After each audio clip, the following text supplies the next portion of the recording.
Nuestro siguiente ponente es Efraín Espinosa Flores. Es egresado de la carrera de Ingeniería Telemática en el 2013. Se ha desarrollado profesionalmente en la ingeniería de software. Y ya, es todo. Adelante. Muchas gracias. Déjenme pongo mi cronómetro, no vaya a pasar.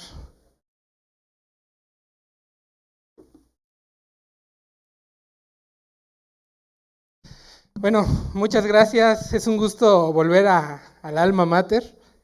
Iba entrando y pues uno se siente muy feliz de regresar. Soy egresado de la carrera de telemática de hace 9 años, entonces salí hace 9 años por esa puerta y nunca creí que probablemente era la última vez que iba a salir de la escuela. Hoy vuelvo y veo el auditorio que no estaba en ese tiempo, veo el edificio de gobierno y me da mucha alegría y mucha felicidad el avance que ha tenido en infraestructura y en conocimiento y en muchas cosas destacadas UPITA. Bien, como bien me presentaron, yo soy ingeniero de telemática, me he desarrollado en el área de ingeniería de software, principalmente en el sector privado. Yo nunca he estado en el sector público, pero toda mi carrera profesional la he ejercido en el sector privado. Egresé, como bien dije, en el 2013 de la carrera de telemática, pero yo comencé a trabajar un poco antes, justo cuando estaba haciendo mi trabajo terminal. Comencé a trabajar como desarrollador de software, principalmente enfocado a web. Justo llegan los primeros retos, porque comienzo en una agencia muy pequeña, que era una agencia de diseño gráfico, y mis jefes o los fundadores de la empresa no tenían nada de conocimiento en el área de ingeniería de software. Ellos necesitaban una persona que les ayudara a entregar o a surtir a clientes páginas web o sitios web que ellos mismos diseñaban y que ya estaban fuera de sus manos. Entonces llego completamente solo, sin que nadie me guiara, a una empresa nueva, sin siquiera haber terminado la carrera. Muchos retos pasaron ahí, pero yo creo que los maestros de UPITA, el programa de UPITA y las materias que se daban, me dieron herramientas suficientes como para dar ese primer paso. Y creo que no funciona esto. Bueno, la siguiente diapositiva, por favor. Bien, no sé si ustedes se lo pidieron, pero a mí en mi materia de sistemas telemáticos me pidieron hacer una definición que siempre tengo guardada ahí porque siempre te preguntan, ¿no? ¿Qué es telemática? Dices, ¿de dónde egresaste? ¿Qué haces? ¿Qué es telemática? Y aquí es una definición que yo entregué para mí, es una tarea que siempre la tengo ahí presente. La telemática es la rama de la ingeniería que cubre un campo científico y tecnológico de una considerable amplitud, englobando el estudio, diseño, gestión y aplicación de las redes y servicios de comunicación para el transporte, almacenamiento y procesado de cualquier tipo de información. Datos, voz, videos, sin importar la distancia y el medio, aire, fibra óptica, etc. Incluyendo el análisis y diseño de tecnologías y sistemas de conmutación. Ustedes serán más expertos, tienen más frescas estas ideas, pero a mí siempre me ayuda recordar un poco la carrera de la que egresé. ¿Y puedes pasar a la siguiente, por favor? Y esta es mi presentación. Soy Efraín Espinosa, tengo 33 años, ingeniero de telemática, egresado de UPITA, de la generación 2008-2013. Actualmente estoy trabajando como Tech Lead, que ahorita les platico un poco más de esto. Soy consultor de tecnologías para varias empresas o startups emergentes y algo que quería comentarles, soy productor musical. ¿Por qué les digo esto? Ustedes, yo soy músico desde los 15 años. Cuando comencé la carrera de telemática, cuando comenzaron las áreas de física y de comunicaciones, yo me identifiqué mucho con la música porque ¿qué hace un ingeniero de audio? ¿Qué hace un ingeniero de sonido? Pues trata ondas, trata señales analógicas y digitales. El trabajo del ingeniero de sonido es captar la onda analógica, convertirla a digital, tratarla para que sea, tratarla para que el performance del artista sea lo más agradable posible al audio. Entonces, por ahí monté mi estudio de grabación con conocimientos de telemática. Y me gusta comentar esto porque creo que algo que me gusta de Upita es que siempre se mantiene esta palabra que está en su nombre de interdisciplinariedad. Somos interdisciplinarios. Esto quiere decir que nos podemos mover en diferentes áreas de diferentes formas. Ya pasó un compañero que se fue a la carrera de Derecho. Yo me dedico principalmente al software, pero también me dedico a la música gracias a esta interdisciplinariedad. Entonces pasamos a la siguiente, por favor. Bien, ¿cómo fue mi carrera? ¿O cómo fui creciendo hasta llegar a ser lo que ahora soy, que es Tech Lead o líder técnico? Como bien les decía, yo entré a una agencia de diseño como becario. Como becario medio tiempo, porque aún mantenía en la escuela, estaba haciendo mi trabajo terminal. Y en lo que terminé mi trabajo terminal, tuve el rol de becario, 6 meses. 6 meses que fueron un gran reto, porque yo salgo y me piden diseños de software, me piden diseños de bases de datos, me piden implementación en servidores, y yo dije, debí haber puesto más atención en la clase de base de datos. Debí haber puesto más atención en la clase de servidores. Y bien, ahí vienen los primeros retos prácticos, los primeros retos de implementación que como ingeniero empezamos a desarrollar. Entonces, comienzo este peregrinar ya en el desarrollo de software como becario. Recuerdo mi primer proyecto, era un proyecto para una agencia de FEMSA, creo que eran edecanes. Entonces, presentamos el proyecto, pero no lo implementamos, no le gustó al cliente. Y después viene otro proyecto que fue para una agencia que vendía y rentaba inmuebles. Ahí sí, tuve que diseñar la base de datos, tuve que diseñar documentación para presentársela al cliente, a modo de que el cliente entendiera, no de una manera técnica, lo que íbamos a hacer y por qué costaba lo que costaba. Todo ese peregrinar fue solo. Termino mi trabajo terminal en la misma empresa de diseño, me dicen, bueno, pues quédate medio tiempo. Ahora, como ingeniero de software junior, primero. Comienzo a trabajar como ingeniero de software junior, que el ingeniero de software junior ya tiene un poco de más decisiones y de más control sobre el código que se está realizando. Y es como el intermedio para llegar a un programador mid, que el programador mid ya empieza a gestionar equipos. Ya empieza a gestionar a algunos ingenieros que están trabajando conjuntamente con él para decirles qué hacer, regularmente junior. Paso un año trabajando como programador junior y mid, y enseguida me contratan en una compañía que era una fábrica de software como programador senior.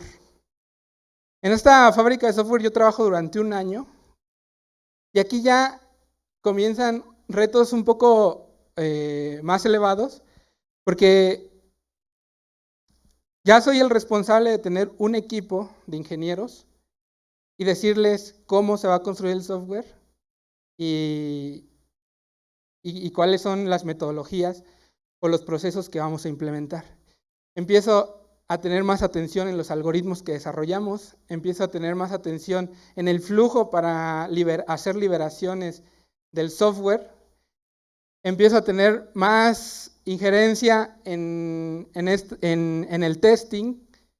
Cuando uno desarrolla software, regularmente cuando es junior, no lo prepara como para que sea testeado. Entonces llegan los que hacen test y te deshacen todo el código y pues tú casi lloras, ¿no? Porque tu código está bien feo, dicen ellos. Entonces, como ingeniero de software senior, ya comienzo yo a tener más cuidado en todos estos detalles. Paso 5 años trabajando como ingeniero de software senior, y entonces comienzo a trabajar en donde estoy ahora, que es ADEX. Que ADEX es una startup todavía, una compañía emergente de aproximadamente 6 años, que hacen inteligencia artificial aplicada al marketing digital. Es decir, lo que hace ADEX es, toma las campañas de Facebook o de Google Ads, de TikTok, que lo estamos implementando, de Instagram, que ya tienen los clientes. O sea, un cliente, no sé si han fijado ustedes cuando si tienen una página de Facebook, Facebook quiere que gastes dinero, ¿no?, en tus posts para que llegue a más gente. Entonces, esos posts que ya vienen trabajados por los de marketing, los tomamos nosotros, los metemos a nuestros algoritmos de inteligencia artificial, en específico de Machine Learning, y hacemos que estas campañas sean optimizadas para que más gente las vea y el cliente gaste menos. Me contratan ahí como líder técnico. Entonces, ahora me dicen, ¿sabes qué? Te vamos a dar un equipo de ingenieros y tú tienes que decidir cómo técnicamente van a resolver las cuestiones que nosotros tenemos de negocio. El negocio es tú eres el técnico, tú eres el que sabe, el ingeniero de software que sabe. Tú tienes que llevar al equipo a cumplir nuestras expectativas tecnológicas. Y entonces me dan un equipo que es interdisciplinario. ¿Pasas a la siguiente, por favor? La siguiente, y ahorita volvemos a esta. Entonces, yo empiezo a trabajar con científicos de datos, con algoritmos y estructuras de datos, arquitecturas de software, planeación de proyectos, servidores y servicios en la nube, comunicación y transferencia de datos. Esto es muy importante, ahorita les platico por qué. Paradigmas de programación, empiezo a tomar decisiones sobre qué paradigmas de programación vamos a usar y bases de datos. Cualquier telemático puede ser un experto en cualquiera de estas áreas. Cualquier telemático puede ser un experto en ciencia de datos, cualquier telemático puede ser experto en bases de datos, en programación en específico, usando algoritmos y estructuras de datos, paradigmas de programación, en transferencias de comunicaciones. Entonces, aquí yo es cuando digo, de aquí soy, porque comienzo a tener un equipo más interdisciplinario que yo tengo que guiar técnicamente hacia dónde vamos. Entonces, ahora sí volvemos a la anterior. Entonces, mi trabajo comienza a ser definir arquitecturas, ser el responsable de las liberaciones del software, distribuir tareas con los miembros del equipo, o sea, temas de gestión de proyectos, recibir y negociar requerimientos. Regularmente el líder técnico trabaja directamente con el área de negocio o con el área de producto. Los de producto desglosan cómo tendría que funcionar el negocio y nos lo pasan a nosotros para que nosotros diseñemos técnicamente la tecnología para llegar hasta ese punto. Entonces, ahí empiezo esa función. Definir flujos de trabajo con el mismo equipo. Entonces, la expertise ya te tiene que decir más o menos cuánto tiempo se va a tardar el científico de datos en diseñar un algoritmo e implementarlo para trabajar con el ecosistema que estamos creando. ¿Cuánto tiempo le va a tardar a un programador junior hacer la tarea que le estoy asignando? Entonces comenzamos a definir flujos de trabajo, modelar bases de datos y construir un ecosistema para los algoritmos de la inteligencia artificial. Si se fijan, es un perfil muy interdisciplinario que toca muchas áreas y que tal vez no se vuelve muy experto en una, pero a mí me gusta mucho este líder técnico porque probablemente sea la última persona técnica, 100% técnica, que sigue estando dentro del equipo. El path de carrera regularmente de un ingeniero de software es, como les había, becario, junior, mid, senior. Y de senior puede ser que siga siendo un programador muy bueno y se siga desarrollando como programador, o puede ser un líder técnico que también sigue siendo un rol técnico. Pero después de esto ya vienen roles un poco más administrativos. Viene después de técnico de senior. Si uno quiere desarrollarse, se puede ir a Engineer Manager o Manager de Ingenieros, Gerente de Ingenieros. Después se vuelven el Head de Ingeniería. Y después, si sigue avanzando en esa área, se vuelve el CTO de la compañía. Pero ya son roles muy administrativos. Entonces, yo nunca me he querido alejar del área técnica, por eso me he mantenido siempre dentro de este rol de líder técnico. Entonces, siguiente. Y siguiente. Ahora, yo les comentaba algo sobre cómo se está construyendo el software. El software se está construyendo ya de una manera muy telemática. ¿Por qué? Porque anteriormente, hace 10, 15 años, el software era un monolito. Era algo que estaba encapsulado solamente en un servidor. La base de datos estaba en el mismo servidor. La parte visual estaba en el mismo servidor. La parte de lógica estaba en el mismo servidor y todo estaba ahí. Y se empaquetaban programas y se instalaban en una computadora y de ahí no salían. Posteriormente se fue avanzando un poco más y empezaron a surgir el desarrollo web, pero seguía siendo monolito en que lo instalabas en un servidor. El cliente descarga, cuando metemos una página, descargamos nuestros JavaScript, nuestras hojas de estilo, y es una comunicación cliente-servidor, pero solamente sigue siendo bilateral. El software está avanzando ahora en arquitecturas muy modernas como son los microservicios. ¿Qué quieren decir los microservicios? No sé si ya han llevado o visto la materia que vemos de bases de datos distribuidas. Los microservicios prácticamente son estos. Dividen tareas muy específicas del software. Si estamos construyendo, por ejemplo, un software de inteligencia artificial como el que les platiqué, el área que se encarga nada más de hacer los algoritmos de Machine Learning está en un servidor y tiene su propia base de datos. Y puede estar en un servicio en la nube, que es lo que regularmente se ocupa AWS, Amazon, o Azure, o Google, en un servicio en la nube, pero ya no le importa si el que le va a proveer la información o el que se va a comunicar con él está construido dentro de la misma región, dentro del mismo servidor, no le importa nada. No le importa ni siquiera si es el mismo lenguaje. Entonces, incluso no le importa si tienen diferentes estructuras de base de datos o si tienen diferente tecnología de base de datos, que sea relacional o no relacional. No le importa, va a ser un servicio que solamente tiene una tarea muy específica. Y después va a haber otro servicio que tiene otra tarea muy específica, que hace una cosa diferente. Y entonces el reto técnico es construir todo este ecosistema, que puede estar el servicio en diferente parte del mundo, en diferentes servidores, con diferente equipo, con diferente tecnología. Puede ser un equipo que esté construyendo un servicio en la India y otro equipo que esté construyendo otro servicio en Estados Unidos. El reto técnico va a ser nada más acoplamiento de la información o desacoplamiento, según sea el caso, pero el reto técnico va a ser la comunicación, cómo se comunican estos microservicios para cumplir con el ecosistema del sistema de software. Eso es la manera en la que se está desarrollando el software, está descentralizándose mucho, está haciendo un software muy telemático.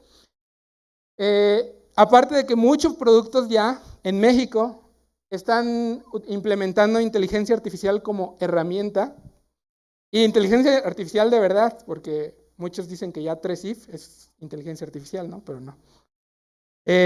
Inteligencia artificial con algoritmos de inteligencia artificial, con machine learning, con más herramientas. Y aparte muchas startups y compañías de Estados Unidos y Europa relacionadas a las tecnologías de información están invirtiendo y contratando ingenieros en México. Está habiendo un boom en México, principalmente en México y Latinoamérica, pero regularmente vienen más a México a buscar ingenieros para invertir dinero o para contratar personal. Y cada vez son más necesarios los equipos o personal interdisciplinario. Pasamos a la última que les va a gustar. ¿Cómo están los salarios, más o menos? En cuanto a mi experiencia. Ustedes salen de la carrera y como becarios les van a ofrecer alrededor de 5,000 a 12,000 pesos mensuales. Después, los rangos de salario, estoy hablando de México nada más. Los rangos de salario de un junior a un mid van entre 12,000 a 30,000 pesos mensuales. Después de que uno pasa como esa curva que podría ser de aprendizaje, ya se vuelve uno en un ingeniero más especializado y un ingeniero de software senior ya está ganando de 30,000 para arriba. Y digo de 30,000 para arriba, pongo como tope un poco 100,000, que son más o menos lo que he visto que regularmente ofrecen como primera. Pero, como les repetí hace rato, un desarrollador, un ingeniero de software senior, puede seguir desarrollándose toda su vida técnicamente y seguir subiendo en salario. Y un líder técnico es muy parecido al ingeniero de software senior, que va entre los 50,000 a los 120,000 pesos mensuales. Hablando de México, compañías que están viniendo de Estados Unidos, que me gustaría agregar que yo llevo trabajando 5 años remotamente, 5 años haciendo home office, entonces ya no es necesario asistir a una oficina. Entonces, muchas compañías de Estados Unidos están trayendo ya no solamente su manufactura de software, sino ya están ofreciendo puestos gerenciales a México y a personal mexicano. Y con esto cierro. No sé si tengan, ahora sí dejo un espacio para preguntas. Ahí hay varias.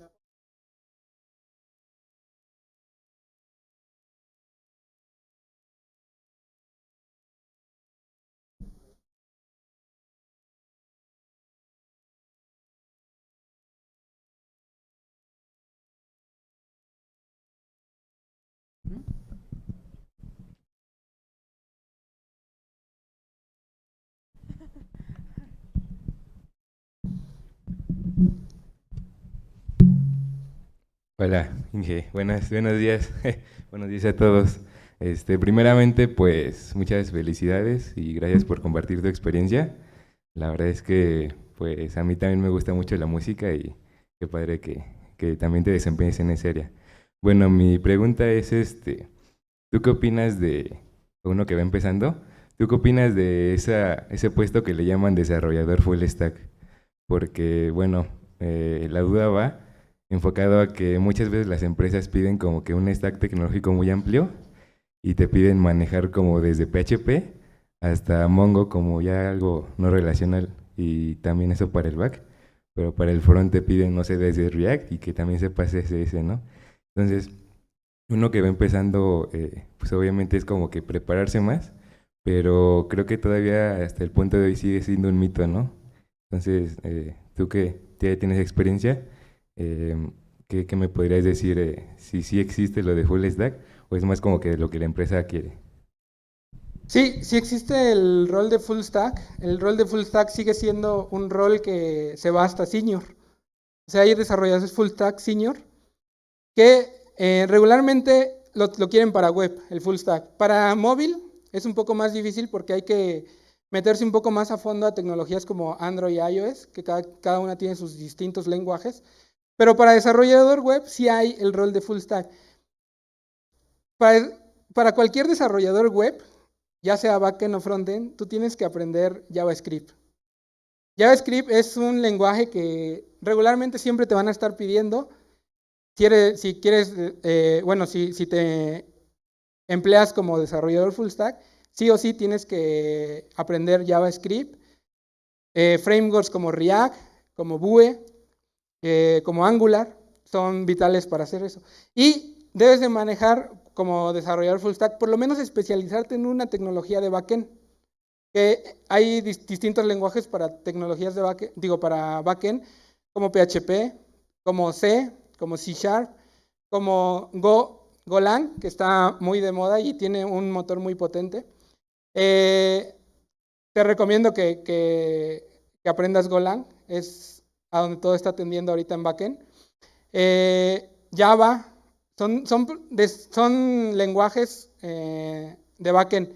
Entonces, regularmente, full stack, te especializas en JavaScript y en un lenguaje de backend, como estos que te dije, y aparte, bases de datos, ya sea relacionadas o no relacionadas. Son como las 3 cosas que tienes que cubrir. Yo no estoy muy de acuerdo con el desarrollador full stack. Yo soy más de la idea de tener ingenieros de software que se especialicen en un área, pero el mercado lo pide. Entonces, muchas compañías lo piden y no es mal pagado, puedes crecer muchísimo en esa área.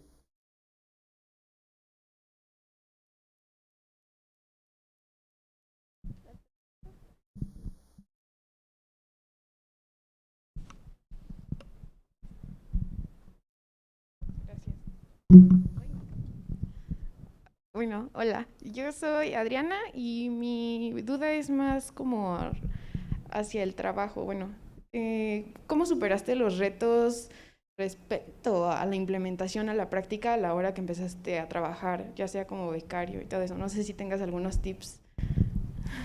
Sí, parece pregunta de entrevista, pero sí. Bueno, los retos técnicos o los retos que tuve no eran tanto unos retos de concepto. Hay que entender que cuando uno es ingeniero, o lo que le enseñan a uno como ingeniero son conceptos duros, conceptos que uno tiene que tener en la mente. Por ejemplo, bases de datos relacionales, uno conoce los conceptos de cómo funcionan, pero la tecnología es la que difiere. Puede decir MySQL, puede ser Microsoft SQL o bases de datos no relacionales, pero yo superé esos retos siendo muy autodidacta, especializándome en cada área. Si de repente me pedían que hicieran un proyecto en PHP, pues me tocaba pues aprender el lenguaje PHP, aprenderlo y no había de otra, tenía que superar este reto técnico. Así que el ingeniero de software es muy autodidacta y regularmente tiene que buscar por múltiples canales. Ya hay muchas plataformas que ofrecen cursos de programación. Está Platzi, está Udemy, tiene buenos cursos. Pero igual, o sea, si tú entiendes el concepto o el paradigma de programación, tú vas a llegar a cualquier tipo de lenguaje o a cualquier tipo de tecnología y tú ya vas a saber a dónde quieres llegar. Simplemente lo que te falta es como la herramienta de cómo vas a llegar. Una última pregunta.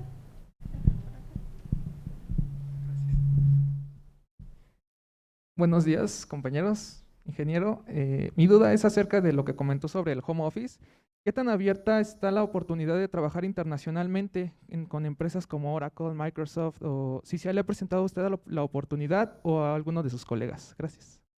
Gracias. Sí, se me ha presentado la oportunidad para trabajar en AWS o en Amazon. La verdad es que temas de home office ya no es una barrera que impida a las empresas contratar. Regularmente la mentalidad de las compañías está cambiando bastante. Con decirte que ahora en el sector privado, principalmente las startups, están tomando mucho la filosofía de Google, del trabajo de Google. Te comento un poco donde estoy trabajando. Por ejemplo, ahí cuando me contratan me dicen tienes vacaciones ilimitadas, pero nada más te vamos a pagar 15 días de vacaciones. Pero esas son las libertades que te da. Tú puedes irte de viaje y nada más avisas y dices no voy a estar un mes y medio. Y está bien, te pagamos tus 15 días de vacaciones y los otros te los pagamos nada más como si estuvieras trabajando. Entonces están adaptando mucho la filosofía de Google. Y compañías más grandes como AWS, como Google, como Oracle, sí están muchísimo más abiertas, ellas ya van mucho más avanzado en este tema de home office. Y como te repetía, están trayendo mucho trabajo a México. Entonces ya no es necesario que tú migres a Estados Unidos o que tú migres a Canadá para trabajar en una compañía internacional. Digo, si tú quieres irte a Estados Unidos o a Canadá, está muy bien, pero ya no es necesario, ya no es una barrera de distancia que tú tengas que romper para estar ganando como un ingeniero de Estados Unidos o como un ingeniero de Canadá. De hecho, yo lo recomendaría mucho, ¿no? Ganar en dólares y gastar en pesos.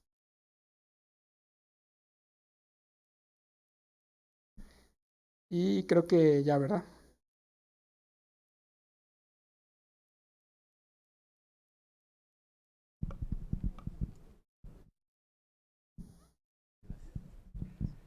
Hola, creo que te di clase alguna vez, ¿no? Hace tiempo, Efraín, te Sí, recuerdo, pero... sí, creo que sí.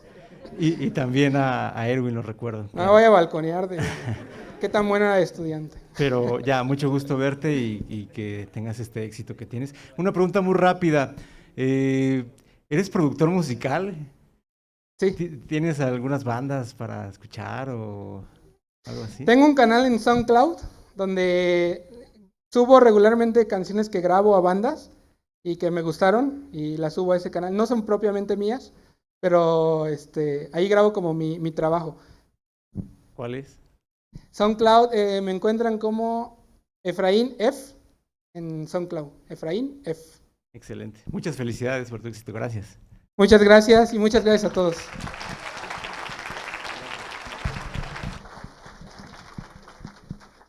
Bueno, agradecemos a Efraín que nos acompañara con una buena ponencia y le hacemos entrega de un agradecimiento.